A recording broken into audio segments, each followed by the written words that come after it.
நீங்கள் பார்த்துக் கொண்டிருப்பது உங்கள் Vijay. Hi everybody and welcome to one more episode of Samayal Samayal.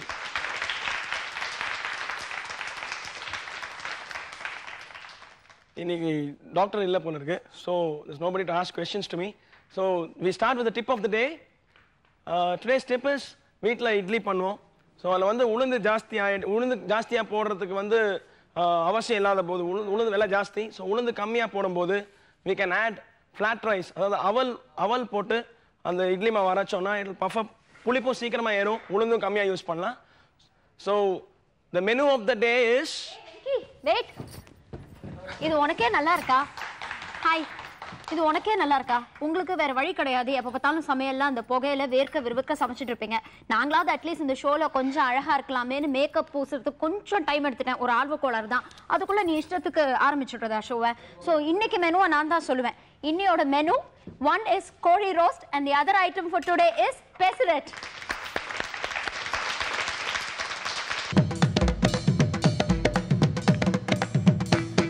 So இந்த வார நிகழ்ச்சியில் நம்ம பார்க்க போகிற முதல் டிஷ் வந்து ஒரு கேரளா டிஷ். இதுக்கு பேர் வந்து கோழி ரோஸ்ட். இது வந்து ஒரு ஸ்டார்டர் ஐட்டம். கேரளா ஐட்டம்னு சொன்னாலே உங்களுக்கு எல்லாம் தெரிஞ்சிருக்கும். ரெண்டு விஷயம் வந்து கண்டிப்பாக யூஸ் பண்ணுவாங்க. ஒன்று வந்து தேங்காய் எண்ணெய், இன்னொன்று கருவேப்பிலை. ஸோ இந்த டிஷ்ஷை எப்படி ப்ரிப்பேர் பண்ணுறதுங்கிறத நம்ம செஃப்பை கேட்போம். ஸோ வெங்கடேஷ், கோழி ரோஸ்ட் செய்ய என்னென்ன பொருட்கள் தேவை? கோழி ரோஸ்ட் பண்ணுறதுக்கு first and foremost chicken pieces, கால் பகுதி இல்லை breast pieces, sliced onions, oil, coconut oil, chop green chilli, சின்னதாக நறுக்கப்பட்ட பூண்டு, கருவேப்பிலை, மிளகா பொடி, தனியா பொடி, மஞ்சள் பொடி, இஞ்சி பூண்டு விழுது, உப்பு, அரிசி மாவு, முட்டை, டீப் ஃப்ரை பண்ணுறதுக்கு ஆயில். இப்போ எப்படி பண்ணுறதுன்றதை ஐ வில் எக்ஸ்பிளைன். ஃபர்ஸ்ட் ஒரு பவுலில் நல்லா வாஷ் பண்ணி க்ளீன் பண்ண சிக்கன் பீசஸை வித்தவுட் த போன்ஸ் இல்லையா? வித்தவுட் த போன்ஸ், எலும்பு இல்லாமல் வெறும் ஃப்ளஷ் மட்டும் எடுத்துட்டு add little bit of ginger garlic paste, some chopped green chilies, மிளகா பொடி,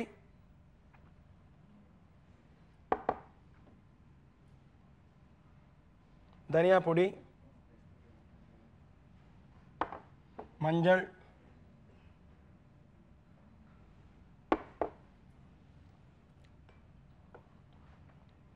அரிசி மாவு, இதெல்லாம் பைண்டிங் ஏஜென்சி. இதெல்லாம் நல்லா மேரினேட் பண்ணி நல்லா மிக்ஸ் பண்ணி ஒரு 5 நிமிஷம் வச்சுட்டு ஆயிலில் ஃப்ரை பண்ணி எடுக்கணும். சால்ட் தேவையான அளவு போட்டுக்கணும். இந்த ரைஸ் ஃப்ளார், இந்த அரிசி மாவு ஆட் பண்ணுறது வந்து இது சேர்ந்துட்டு இருக்கணும். ஆமாம், பைண்டிங்காக அரிசி மாவு சேர்த்துப்பாங்க. இதை மேரினேட் பண்ணும்போது லிட்டில் பிட் கோகனட் ஆயில் சேர்த்துக்கலாம்.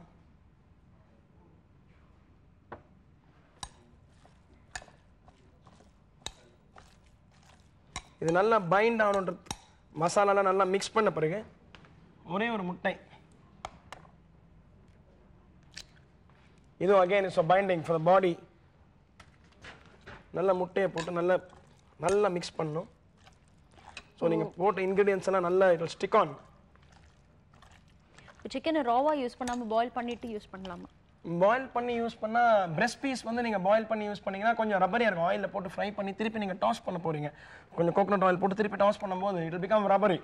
Leg pieces it's not advisable, அவசியம் இல்லை அதை பாயில் பண்ணி கோகனட். நீங்கள் ஆயிலில் ஃப்ரை பண்ண போகிறீங்க, அப்போ வந்து 3/4 ஆஃப் த சிக்கன் குக் ஆகிடும், முக்கால்வாசி குக் ஆகிடும். அப்புறம் ஃபைனலாக பேனில் வந்து கொஞ்சம் ஆயில் போட்டு தடுக்கல், பூண்டு இதெல்லாம் போட்டு வெங்காயம் எல்லாம் போட்டு திருப்பி அந்த சிக்கனை போட்டு டாஸ் பண்ணி கொடுக்க போகிறீங்க, அப்போ வந்து ஃபுல்லாக குக் ஆகிடும். ஸோ அதை வந்து பாயில் பண்ணி போடணும்னு எந்த அவசியம் இல்லை.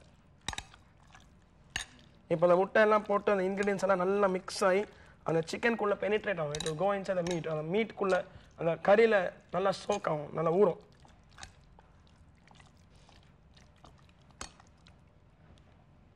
ஒரு 5 மினிட்ஸ் 5 நிமிஷம் அதை வந்து ஊற வச்சிங்கன்னா போதும். அந்த மீட்டுக்குள்ளே அந்த மசாலாவுடைய தன்மை எல்லாம் போயிடும். அதுக்கப்புறமா அதுக்குள்ளே ஆயில் ஹீட் பண்ணிக்கணும். ஸோ தட் அதை உள்ளே போட்டு நல்லா ஃப்ரை பண்ணி எடுக்கிறதுக்கு வசதியாக. சிக்கன் வந்து நல்லா ஊறி நல்லா ரெடி ஆயிடுச்சு. இப்போ நெக்ஸ்ட் என்ன பண்ண போறீங்க? இப்போ வந்து இந்த ஆயில் நல்லா சூடாக இருக்கு, சிக்கன் நல்லா மேரினேட் ஆன உடனே we have to take it and put it in the oil and fry it. நல்லா ஆயிலில் போட்டு ஃப்ரை பண்ணணும்.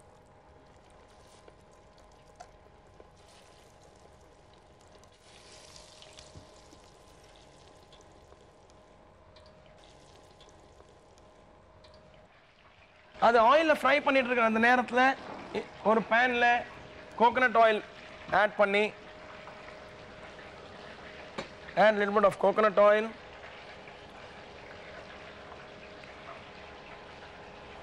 நல்லா நறுக்கின chopped garlic. பூண்டு. பூண்டு.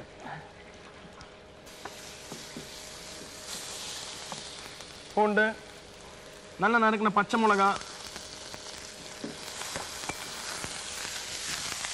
ஸ்லைஸ் பண்ண ஆனியன்ஸ்.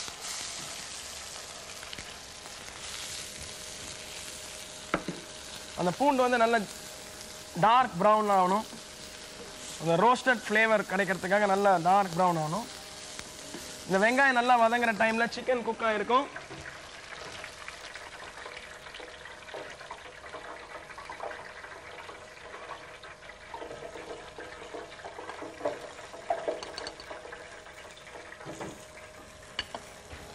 வெங்காயம் நல்லா வதங்கிக்கிட்டு இருக்கு.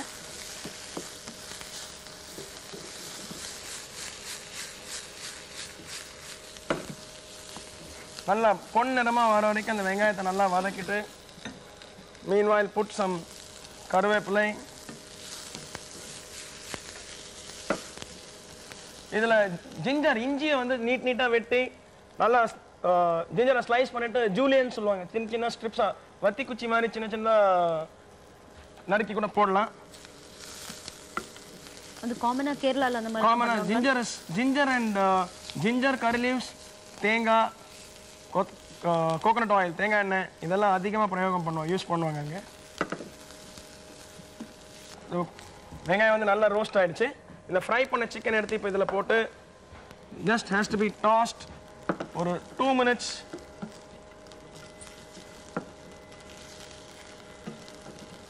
டாஸிங் வந்து சைனீஸ் ஓக்குன்னு சொல்லுவாங்க. சைனீஸ் கிச்சனில் யூஸ் பண்ணுற அந்த பேனுக்கு பேர் ஓக், WOK. அதில் தான் யூஸ்வலாக அந்த வெஜிடபிள்ஸாக போட்டு டாஸ் பண்ணுவாங்க. ஸோ அந்த மாதிரி you should toss it. Now kodi roast is ready to be served. இது வந்து ஒரு தமிழ்ல லிட்டரலா சொன்னா ஒரு சிக்கன் பக்கோடான்னு சொல்லலாம். ஸோ வெங்கடேஷ், அடுத்த டிஷ் செய்யறதுக்கு முன்னால கோழி ரோஸ்ட் எப்படி பண்ணணுன்ற ஒரு ஷார்ட் ரீகேப் சொல்லிடுங்க. ஷூர். சிக்கனை எடுத்துட்டு நல்லா வாஷ் பண்ணி க்ளீன் பண்ணிட்டு add the chili powder, turmeric powder, little bit of salt. அந்த முட்டையை உடைச்சி ஊற்றி நல்லா மிக்ஸ் பண்ணிவிட்டு நறுக்குன க்ரீன் சில்லிஸ் கொஞ்சம் போட்டுட்டு நல்லா மிக்ஸ் பண்ணிவிட்டு ஆயில் சூடாக இருக்கும்போது நல்லா ஆயிலில் போட்டு நல்லா கோல்டன் ப்ரௌன் கலர் வரும்போது ரெட்டிஷ் கலர் வரும்போது ஃப்ரை பண்ணி எடுக்கணும். நல்லா ஃப்ரை பண்ணி எடுத்துட்டு 3/4 வாசி குக் பண்ணிடணும். 3/4 சிக்கன் ஷுட் பி டன். நல்லா குக் பண்ணி எடுத்து வச்சுட்டு மீன் வாயில் அந்த சிக்கன் குக் ஆகிட்டு இருக்கிற டைமில் ஒரு கடாயில் ஒரு பேன் கொஞ்சம் தேங்காய் எண்ணெய் சூடு பண்ணிவிட்டு அது அந்த ஸ்லைஸ்ட் ஆனியன் நறுக்கின வெங்காயம் ஸ்லைஸ் பண்ண ஆனியனை போட்டு கொஞ்சோண்டு க்ரீன் சில்லி போட்டு கருவேப்பிலை போட்டு நறுக்கின பூண்டை அதில் போட்டுட்டு குக் பண்ண சிக்கனை எடுத்து அந்த கடாயில் போட்டு நல்லா டாஸ் பண்ணணும் ஒரு 2 minutes. Chicken is fully done. முழுசாக குக் ஆகிற வரைக்கும் அதை டாஸ் பண்ணிவிட்டு remove it and serve it hot. So that was kozhi roast for you. நீங்களும் இந்த வீட்டில் ட்ரை பண்ணி பார்த்துட்டு எப்படி இருக்கு, நல்லா இருக்கா, உங்களோட சஜஷன்ஸ் எல்லாத்தையுமே எங்களுக்கு ஃபீட்பேக் எழுதி அனுப்புங்க. நீங்கள் பார்த்துக் கொண்டிருப்பது உங்கள் விஜய். ஸோ இந்த நிகழ்ச்சியில் நம்ம பார்க்க போகிற அடுத்த ஐட்டம் ஒரு விஐபி ஐட்டம். இது வந்து ஒரு ஆந்திரா டிஷ். இந்த டிஷ் வந்து ரொம்ப காமன், ரொம்ப பிரபலம் இன் ஆந்திரான்னு சொன்னாலே உங்கள் எல்லாருக்குமே இதுதான் ஞாபகம் வரும். எஸ், ஐ மீன் பெசரட். இது ஏன் விஐபி டிஷ்ன்னு சொன்னேன்னா ஆந்திராவில் வந்து இது காமனாக MLA பெசரட்னு கூட சொல்லுவாங்களாம். ஸோ இந்த பெசரட் வந்து ஆந்திராவில் இருக்கிறவங்க மட்டும் இல்லை, தமிழ்நாட்டில் கூட பெசரட் பண்ணாங்கன்னா நிறைய பேர் விரும்பியே சாப்பிடுவாங்க. ஸோ பெசரட் எப்படி பண்ணுறதுன்னு நம்ம வெங்கடேஷை கேட்டு தெரிஞ்சுக்கலாம். பெசரட்டுக்கு என்னென்ன தேவை? பெசரட்டு பண்ணுறதுக்கு முக்கியமாக தேவையான பொருட்கள் கிரீன் கிராம் தால், அதாவது பச்சை பயிறு, நல்ல ஃபைனாக சாப் பண்ண ஆனியன், ஃபைனாக சாப் பண்ண க்ரீன் சில்லிஸ், தேவையான அளவு ஆயில், கொஞ்சோண்டு மஞ்சள் பொடி, ஜீரகம், சாப் ஜிஞ்சர் அண்ட் சால்ட், உப்பு. பச்சை பயிரை வந்து நல்லா ஓவர் நைட் ஊற வைக்கணும் தண்ணியில். நல்லா லியூக்வார்ம் டெம்பரேச்சரில், ரூம் டெம்பரேச்சரில் தண்ணியில் போட்டு சோக் பண்ணி நல்லா வாஷ் பண்ணி ஊற வைக்கணும். மறுநாள் காத்தால் அந்த தண்ணியெல்லாம் ட்ரைன் அவுட் பண்ணிவிட்டு ஒரு கிரைண்டரில் போட்டு ஒரு ஃபைன் பேஸ்ட்டாக அரைக்கணும். ஃபைன் பேஸ்ட்டாக அரைச்சிட்டு little bit of turmeric powder, we should add little bit of turmeric powder, மஞ்சள் பொடி. அந்த அரைச்ச மாவில் இப்போ இங்கே அரைச்சி எடுத்து வச்சுருக்கோம், இந்த ஊற வச்சு அரைச்சி எடுத்து வச்சுருக்கோம், அதில் கொஞ்சம் மஞ்சள் பொடி ஆட் பண்ணணும். மஞ்சள் பொடி ஆட் பண்ணிவிட்டு கொஞ்சம் ஜீரகம் ஆட் பண்ணணும் அந்த மாவுலேயே. தேவைக்கேற்ற அளவுக்கு உப்பு அந்த மாவில் ஆட் பண்ணி மிக்ஸ் பண்ணிக்கணும். ஜிஞ்சர் இஞ்சி சின்ன சின்னதாக நறுக்கின இஞ்சி அந்த மாவில் போட்டு மிக்ஸ் பண்ணிக்கணும். இஞ்சியை இந்த மாதிரி சின்ன சின்னதாக நறுக்குனா நிறைய பேருக்கு பிடிக்காது இல்லையா? ஸோ இதை வந்து விழுது மாதிரி அரைச்சி அதோட மிக்ஸ் பண்ணிடலாமா? இல்லை, அது பெசரட்டில் வந்து இஞ்சியும் பச்சை மிளகா அதெல்லாம் வாயில் கரைக்கிற மாதிரி வரணும். So that is the taste. So பிடிக்காதவங்க இஞ்சி பேஸ்ட்டே போட வேண்டாம், இஞ்சி இல்லாமல் பண்ணலாம். அப்புறமா சின்னதாக நறுக்கின க்ரீன் சில்லிஸ், இவ்வளோ பொருட்களையும் போட்டு அந்த மாவை நல்லா மிக்ஸ் பண்ணிக்கணும். மாவை அரைச்சி எடுத்த அப்புறம் முக்கியமாக 1 மணி நேரம் அது வந்து ரூம் டெம்பரேச்சரில் இருக்கணும். ஊறணும். ஒரு புளி பேரத்துக்காக 1 மணி நேரம் ரூம் டெம்பரேச்சரில் இருக்கணும். இப்போ அதெல்லாம் நல்லா ஊறி 1 மணி நேரம் புளிப்பு ஏறின அப்புறமா தேவைக்கு ஏற்ற அளவு கொஞ்சம் தண்ணி மிக்ஸ் பண்ணிக்கலாம். இது மிக்ஸ் பண்ணிட்டு இருக்க நேரத்தில் அடுப்பில் தோசை கல் வச்சு ஆயிலெலாம் போட்டு கல்லை ரெடி பண்ணி வச்சுக்கணும். இப்போ கல் ரெடியாக இருக்குது. கல்லில் கொஞ்சம் எண்ணெய் விட்டு இப்போ தோசை மாவு அளவுக்கு திக்காக தின்னாக இருக்கா, it not be so loose. அந்த அளவுக்கு போரிங் கன்சிஸ்டன்சி இருக்காது, கொஞ்சம் திக்காக இருக்கும். இட்லி மாவு மாதிரி இருக்கும். கொஞ்சம் புளிப்பெல்லாம் ஏறின பிறகு இட்லி மாவு மாதிரி. It's very light one. நல்ல ரொம்ப புளிப்பு நல்லா 1 ஹவரில் புளிப்பு ஆயிடுச்சுன்னா நல்லா காற்று ஏறிடும் அதில். So it will be very fluffy, ரொம்ப லூஸாக இருக்கும் மாவு. இப்போ தோசைக்கல் நல்லா சூடாக இருக்குது. இது வந்து தோசை மாதிரி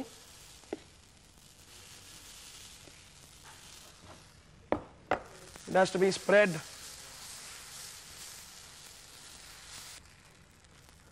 இது யூஷுவல் தோசை அளவுக்கு தின்னா பண்ண மாட்டா, கொஞ்சம் திக்காக இருக்கும். மாவு ரெடி போட்ட உடனே அதுக்கு மேலே சின்ன சின்னதாக நறுக்கின ஆனியன், சின்ன சின்ன மெலிசா நறுக்கின க்ரீன் சில்லிஸ், ஜீரகம், கடைசியாக ஜிஞ்சர் இஞ்சி சின்னதாக நறுக்கின இஞ்சி இதெல்லாத்தையும் திருப்பி மேலே போட்டு நல்லா ஆயில் சைடில் போடணும்.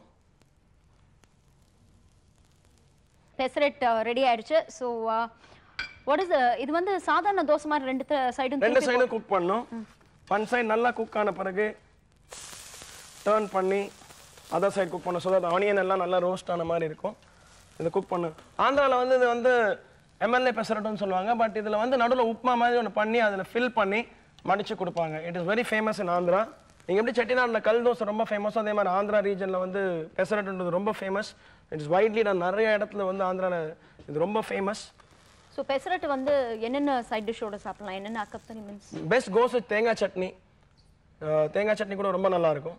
ஆந்திராவில் வந்து இடித்த சட்னி ஒன்று பண்ணுவாங்க. ரெட் சில்லிஸ் எல்லாம் போட்டுட்டு சின்ன வெங்காயத்தை நறுக்கி அதை போட்டு நல்லா இடித்து கொஞ்சம் உப்பு கொஞ்சம் எண்ணெய் எல்லாம் போட்டு தென் மேக் தொகையல் மாதிரி ஒன்று பண்ணுவாங்க. இட் இஸ் நாட் குக்ட், அது குக் பண்ணதில்லை.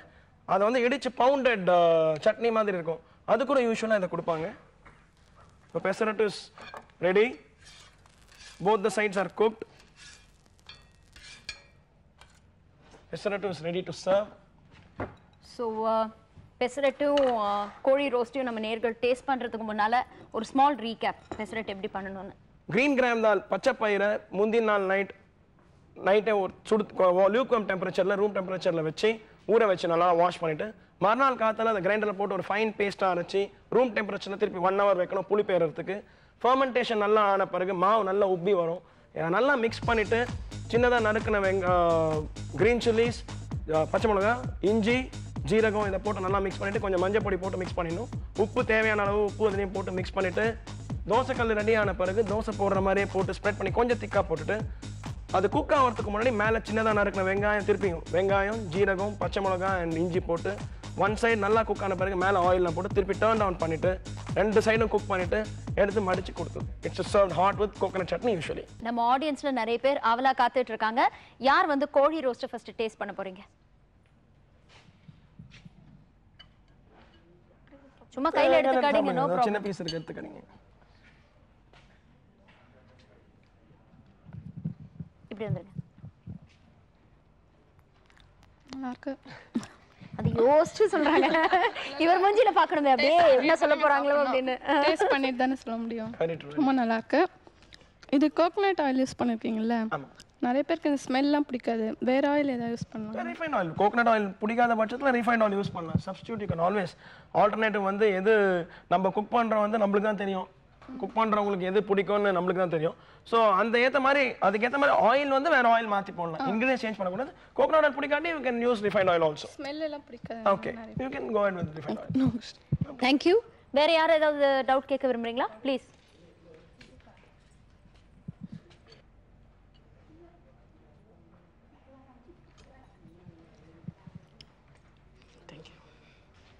இது வந்து சிக்கனில் செஞ்சுருக்கீங்க இல்லையா, இதே ப்ரிப்ரேஷனே இதே மெத்தடே ஃபாலோ பண்ணி மட்டனில் செய்யலாமா? மட்டன் செய்யும்போது நீங்கள் கேட்பீங்க, இப்போ சிக்கன் வந்து சீக்கிரத்தில் வெந்துடும், மட்டன் கொஞ்சம் நேரம் ஆகும்னு சொல்லுவீங்க. மட்டன் வந்து ஒரு சின்ன கொஞ்சமாக ஒரு ஆவி வேக வச்சுட்டு அதுக்கப்புறம் இதே ப்ரிப்ரேஷன்லேயே செஞ்சால் மட்டன் கண்டிப்பாக ஒரு ஆவி குக் பண்ணால் கண்டிப்பாக அந்த நீங்கள் நினைக்கிற டெக்ஸ்சர் வராது. மட்டன் வந்து it takes a longer time to cook. மெட்ராஸில் அந்த மட்டன் கிடைக்கிற மட்டன் வந்து நார்த்தில் கிடைக்கிற அளவுக்கு டெண்டர் மட்டன் நம்மளுக்கு கிடைக்கிறது இல்லை.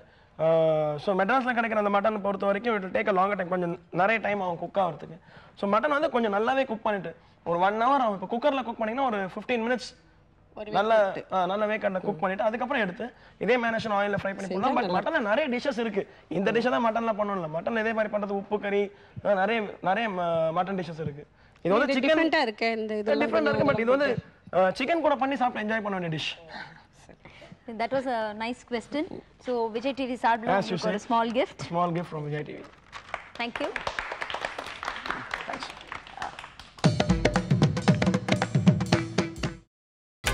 நீங்கள் பார்த்துக் கொண்டிருப்பது உங்கள் Vijay. Well, let's go on to the next item. Pesarattu யார் டேஸ்ட் பண்றீங்க?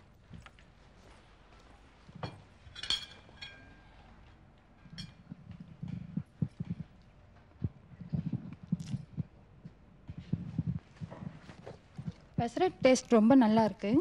இப்போ அது வந்து எமர்ஜென்சியாக ஏதாவது ரிலேஷன்ஸ்லாம் வந்திருந்தாங்க உடனே செய்யணுங்களா? புளிக்க வைக்காம தயிர் ஊற்றி செய்யலாங்களா? தயிர் will not be recommended. தயிர் வந்து நீங்கள் தோசை கல்ல போட்டு குக் பண்ணும்போது it will not be tasting good. அவ்வளோ நல்லா இருக்காது தயிர் ஊற்றி. அப்படி இன்கேஸ் உங்களுக்கு புளிப்பு ஏறலைன்னா குக் பண்ண அப்புறமா மேலே லைம் வேணால் ஸ்குவீஸ் பண்ணி கொடுக்கலாம். கலர் வரணுன்றதுக்காக வேணால் நீங்கள் கொஞ்சம் சுகர் ஆட் பண்ணிக்கலாம். புளிப்பு கொஞ்சம் கலர் கொஞ்சம் சீக்கிரமாக வரும். ஸோ தயிர் will not be recommended. But Lime juice பண்ணி செய்யலாங்களா? லைம் ஜூஸ் போட்டு குக் பண்ண கூடாது. ஏன்னா கசப்பு ஃப்ளேவர் வரும். லாஸ்ட்ல இறக்குற மாதிரி கொஞ்சம் லைம் ஜூஸ் ஸ்குவீஸ் பண்ணி சர்வ் பண்ணலாம். Okay, Thank you. வேற யாராவது கேட்க விரும்புறீங்களா?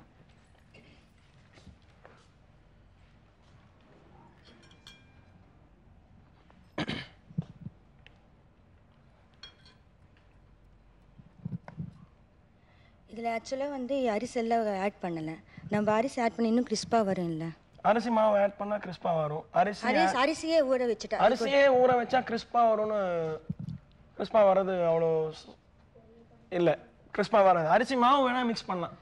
அரிசி மாவு வேணா கொஞ்சம் மிக்ஸ் பண்ணா கொஞ்சம் கிறிஸ்பா வரும். You are from Andhra? Telugu. Okay. இல்ல காதுல ஃபுல்லால வெங்கடாபதி சலபதி அதுக்கு சொல்றீங்களா? So you must B knowing. உங்களுக்கு நிறைய தெரிஞ்சுங்க பெசரட் பத்தி. தெரியும். அரிசி ஆனா வந்து கிறிஸ்புக்கு அரிசி யூஸ் பண்ண சொல்றாங்க. அதனால தான் கேட்டேன். அரிசி யூஸ் பண்ணலாம். give a different texture. But அரிசி மிக்ஸ் பண்ணிட்டீங்கன்னா அந்த கிரீன் கிராமோட ஒரு ஃப்ளேவர், அந்த பச்சை பயிரோட ஃப்ளேவர் இல்ல குவாண்டிட்டி கொஞ்சம் கம்மியா. நீங்க சொல்றது இது நிறைய. இப்போ வந்து 1/2 kg கிரீன் ஒரு 2 பிடி அவ்வளவுதான். ஓ எஸ் யூஸ் பண்ணலாம். நைஸ் யூஸ் பண்ணலாம். கிறிஸ்பா வேணும். இதே நீங்க இன்னொரு 2 நிமிஷம் எக்ஸ்ட்ரா குக் பண்ணி இதே கிறிஸ்பா வரும். இதே will has its own crispness. இல்ல அந்த இது வரும், அந்த ஸ்மெல் வரும். ஓகே, அதனால சொல்றேன். அப்புறம் வந்து முதல் நாளே ஊற வச்சிட்டு செஞ்சுட்டு ஃப்ரிட்ஜ்ல மாவு வச்சிட்டு காலையில ஊத்திக்கலாமா? நீங்க வந்து 1 மணி நேரம் சொன்னீங்க. காலையில டிஃபன் அதெல்லாம் முடியாது. ஆமா, டைம் சேவ் ஆகாது. அதனால நீங்க முதல் நாளே ஊற வச்சுட்டு அரிச்சிட்டு ஃப்ரிட்ஜ்ல வச்சு செய்யலாமா? அந்த பஃப்னஸ் போய்டுமான்னு சொல்றாங்க. இல்ல ஒண்ணு ஃப்ரிட்ஜ்ல எடுத்து வைக்கலாம். நீங்க இன்ஃபேக்ட் அரைச்சி மாவை நல்லா அரைச்சிட்டு ஃப்ரிட்ஜ்ல வச்சிடலாம். இமிடியேட்டா மஞ்சள் பொடி உப்பு போட்டு மிக்ஸ் பண்ணி ஃப்ரிட்ஜ்ல வச்சிடலாம். மறுநாள் காலையில நீங்க யூஸ் பண்றதுக்கு ஒரு 1/2 மணி நேரத்துக்கு முன்னாடியே ஃப்ரிட்ஜ்ல இருந்து எடுத்து ரூம் டெம்பரேச்சர் வைக்கணும். அப்போ திருப்பி அது புளிப்பு ஏற ஆரம்பிக்கும். நீங்க சொன்னது வந்து அரைச்சிட்டு 1 மணி நேரத்துல ஊத்தணும் சொன்னீங்க. அதனால முதல்ல செய்யலாமா? யூ கேன் அது மாதிரி பண்ணிட்டு மறுநாள் காலையில போடுறதுக்கு முன்னாடி மட்டும் 1/2 an hour ரூம் டெம்பரேச்சர்ல வைக்கணும். A nice question. A small gift from Vijay TV. Thank you. So அடுத்த வாரம் இந்த நிகழ்ச்சியை தவறாம பாருங்க. We'll meet you next week in another delicious episode of Samayal Samayal. Till then, it's bye from Sharmila.